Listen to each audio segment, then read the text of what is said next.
L-aru se tkun qed iżżomm il-proċess tal-istampar tal-flus f'pajjiżna biex kontrarju għal dak imħabbar diversi xhur ilu, id-delaru mhux se tnaqqas impjegati u lanqas toffri skemi tar-tirar kmieni. Minflok se tkun qed iżżid il-ħaddiema tagħha l-500. Dawn id-dettalji ngħataw wara laqgħa f'Kastilja bejn il-Prim Ministru u l-Ministru tal-Ekonomija Chris Cardona m'uffiċjali għolja tal-kumpanija.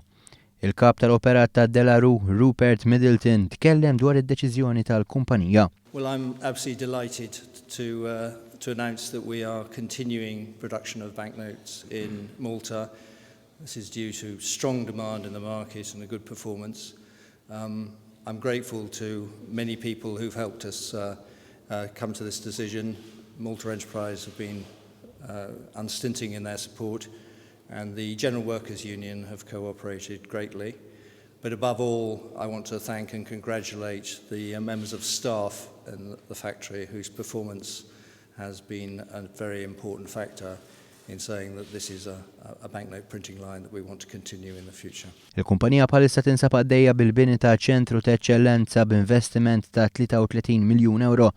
Bini li jinsab fi studju avvanzat u li issa se jiġbor fih is-sezzjoni tal-istampar tal-flus li kienet se titneħħa minn Malta.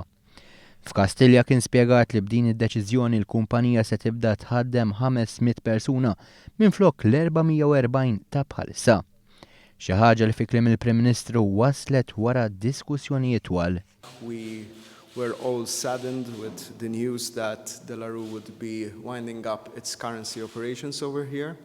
We had engaged into discussions with the company which successfully led to the company deciding to have a center of excellence over here to continuing its passport business and other related business. But we were obviously quite saddened by the fact that Delaru would discontinuing its currency printing here. Issa x-xenarju huwa totalment differenti u bil-miġġa ta' kumpaniji oħra f'dan is-settur lejn pajjiżna minflok ħaddiema mingħajr impjieg għandna domanda l-iktar persuni jaħdmu fis-settur. Xi ħaġa li waslet biex fl-Mcast ħejja wkoll korsi dedikat għal dan il-qasam. Mcast putting out its new program for printing, which will start attracting students as from the new year, as from January. Mcast has, and I thank Dr. De Bona, has been taking this extremely seriously. We already had a shortage of talent when it comes to this particular industry, which needs highly skilled workers. Il-Ministru għall-Ekonomija, Investiment u Intrapriżi żgħar Chris Cardona wkoll tkellem b'sodisfazzjon dwar din id-deċiżjoni li se tfisser iktar xogħol f'pajjiżna u kontinwazzjoni ta' operat li ilu għaddej 40 sena.